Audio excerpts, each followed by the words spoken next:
Hello and welcome to Obscure Undead Reviews. I'm Azzy. I'm Xander. And we are reviewing that. That album. It's an album that Xander recommended. It is Nuovo Testamento's sophomore album, New Earth. And I know we've mentioned before on this channel that we're hearing a very definite Italo disco vibe in our new wave and our synth music that we seem to be headed in the direction of.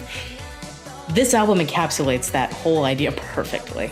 Absolutely. You know, their first release, which I guess was more of an EP, maybe. I don't know. It had 6 songs on it. Their 2009 release, Exposure, was much more kind of, you know, straight down the pipe, kind of post-punk, goth rock, kind of dark wave release. I think, you know, based on our conversations in the past, I think I'm a little hotter on that release than you were. Mouse and I did review it. She liked it a lot more than I did. I think I liked maybe 1 track on it. Yeah. Yeah, I enjoyed it. You know, it's kind of a chilly, icy, a little more distant iteration of post-punk, with really good women female vocals. And I enjoyed it, and I remember listening to it and thinking, oh, this is solid. I look forward to hearing more from this group. And it was such a shock to me to hear the first single that came out from this new release, Michelle. Because I remember when I saw the audio and I clicked on it expecting to hear like another solid kind of post-punk whole wave dark wave tune, and I was like, oh cool, more from this band, looking forward to it. And I clicked it and it was just such a shock, and I was like, oh my you get god, that disco beat. This is so good. You get that disco beat, those chime synths, like all of this, and you're just like, this is not what I remember. Yeah, this is kind of like where the track Gold, I think it was kind of headed in. Yeah. And totally. they just like a rocket shooting into space to shed all the excess. Mm-hmm. And became a beautiful shining star of Italo disco. A beautiful shining Italo disco star with freestyle. But it was it was very shocking and in a good way. I just remember being so taken aback by it because there aren't really there are a handful of records that have come out over the last few years that have kind of merged, you know, new wave or the stuff that we like or the stuff that viewers on this channel like, whether it's new wave or dark wave, with freestyle and with Italo disco. But this record is so overt and so unapologetic and just leaning so far into those genres. But they fucking own it, and they do it so incredibly well on this record. Not just the types of instrumentations that they use, not just the orchets, not just the vibes that they conjure with the lyrics that all, like, I imagine this whole album kind of taking place like in like situations in a nightclub, but even just the production itself is very it sounds like a vintage, you know, Italo disco record that somebody at the discotheque is putting on. Yeah, absolutely. We have a friend in Orlando, Nick, who he does, or pre-pandemic he did these nights, and I hope they start up again, where he would play a lot of Italo disco, and this would just slide right into that just so perfectly.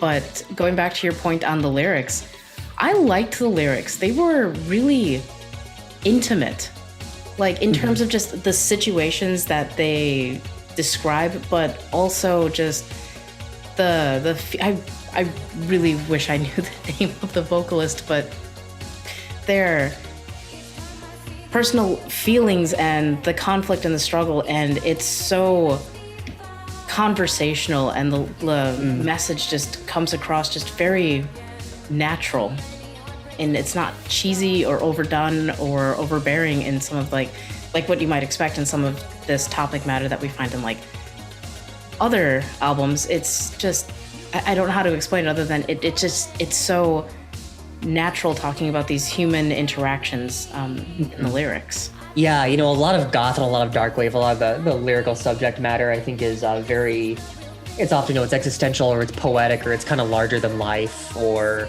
it's a dramatization of a life event. And these lyrics are, like you said, very situational. They're very specific, and in that regard, extremely just relatable in the subject matter. Like the Searcher, we were talking about that track before we logged on here, and also like Electricity. These are to me, like, those tracks in particular. These are just like a situation between two people at a nightclub. There's tension between them, and it's like, honestly, who can't relate to that? I mean, really, like, it's not a poem. It's not a prose. It's just a highly specific situation that we've all been in at one point or another, and that's really cool. And it's really cool to hear a woman sing these. I looked up the name, by the way. The singer's name, her name is Chelsea Crowley. So there you go. And I think Chelsea Crowley has a wonderful voice, and I think she does a great job of getting the message across in all these songs. And I think she really sells it. They just listen to the chorus of like the Searcher track 2, or the way, even just on track 1, Michelle, just the Michelle, just little stylistic choices like that. Just, me personally, gets me over the moon. Gets you over the Belgian moon that she sings about in the track Vanity. Yes. Yeah, if you've been listening to, I would say at least half of the streams that I've been in the last couple of months have all been playing The Searcher at some point or another. I hear it, I feel like, constantly. They got hits. It's a banger.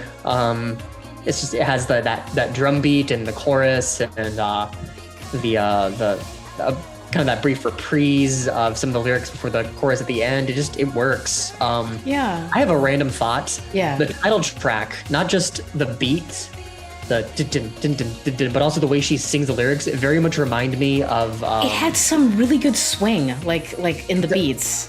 It does, and it's funny. I was listening to it, and I was racking my brain, like, what does this remind me of? I've heard this. I mean, there's so many like goth industrial club tracks that have that beat, but it reminded me so much just the way she was singing the lyrics of a specific song, and I racked my brain, like, what is this reminding me of? And it finally dawned on me, and it reminds me of the song "A Victory of Love" by Alphaville from their first album. I don't know if you've heard it, but it's just and maybe some are. No, I haven't heard it. I was expecting you to say something that I had heard of, but like, it has just that great boppy swinging kind of like beat to it. I don't know how else to describe it. Yeah, it's like, because there are like, I mean, that beat too was like a popular beat in, like, every future pop band was putting out at least one track that had that beat on their albums back in the 2000s. But this song in particular, it doesn't remind me of any future pop band. It reminds me of Alphaville's song "Victory of Love" from their album Forever Young. Go and listen to it if you haven't. But I feel like only an album like this could have a throwback like that. I don't know if that was intentional by the band, but that's what it reminded me of so much. And maybe I'm just I could be way off base, but that's what it made me think of. But just a cool little connection, at least to me. One other thing that I thought really stood out on this album is the last track, Intuition. That is the only track, I think, that has these backing male vocals. Mm-hmm. And it really does flip the script on what we usually hear in music, like the more masculine vocals are sidelined. They're supporting Chelsea's vocals. Which I feel like you just don't hear a lot in most music genres that are dominated by men. Yeah. Oops. Oops, all penises. But I thought that was really interesting, because as you're listening through the album, it really is about this, push and pull between, like on The Searcher, it's about how, she's looking for someone, but the person she finds, is just looking for anybody, and it kind of implies anybody to fuck, in my opinion. And then, Golden Boy and Electricity, it's all these just looking for this interpersonal connection. And then on the last track, this is the one where we actually hear a man's voice contributing to this album. And I never thought about that before, but that's interesting you bring that you bring that up. Usually, because it is kind of the juxtaposition of like the classic 80s, like, I think of like, this is so far removed, but like I was really bored the other day and watching like Motley Crue videos when they were played live in the 80s, and they had like the backing singers were all women, like to this side of the stage, all kind of singing with them, and This is the opposite of that. It's she's out in front and in the back, maybe with two microphones or two guys dancing, and it's them. But yeah, that's. But I don't know. I think it's really telling when the last lines of the album are, because when you're looking my way, there's nowhere I'd rather stay. Mm-hmm.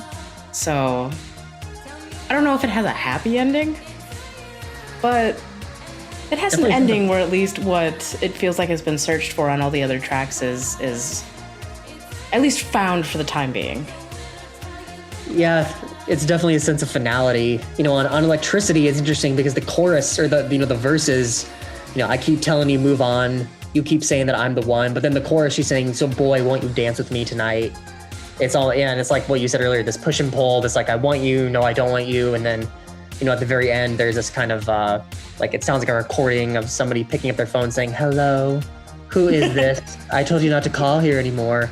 It's like, I guess we've all been most of us have been in a situation where maybe you're kind of you're enjoying a moment with somebody at the club who is bad for you, or not even bad for you, just somebody you have no interest in him, but you kind of need somebody for a few fleeting moments of amusement, perhaps. Mm-hmm. And there's this other line in that song, Electricity. My satisfaction can be confusing, but when you're close to me, your proximity, I'm losing focus, baby. So there you go. Yeah, all around, just lyric-wise, sound-wise, composition-wise, the way the album flows, it's good from start to finish, and it's so short. I think it's about a half hour, but it's absolutely perfect. Yeah. And honestly, Xander, I don't know when I would have got around to listening to this album if it wasn't for your recommendation, because I hadn't been the biggest fan of Exposure.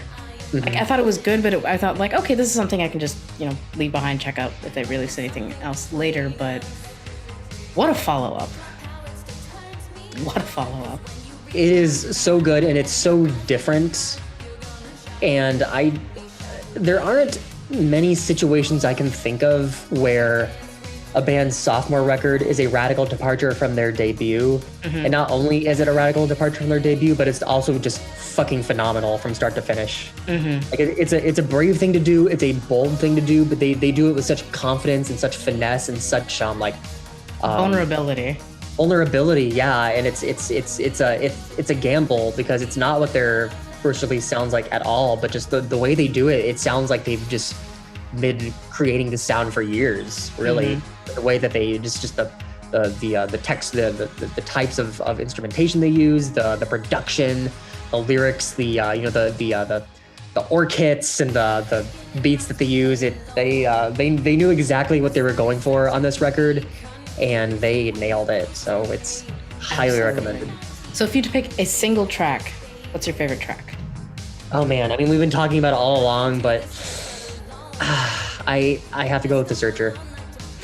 I think mine would be Vanity. Okay, Vanity is a good one. I think it's just a really, really powerful track. And I just like the line, you're gonna sell me your lies one more time. Yeah. I like that a lot. All right, so everyone, go listen to this album. If it's your jam, come back and tell us what you liked about it. If you didn't really think it was all that great, tell us too. Like, everyone's opinion is valid here. If you didn't enjoy it, I would be curious to know why, so I can tell you why you're wrong. But in a polite way, no fighting. In a polite way, I will politely tell you that there's an error in your opinion. I'm just kidding, sort of. All right, we'll see you guys next time. Bye.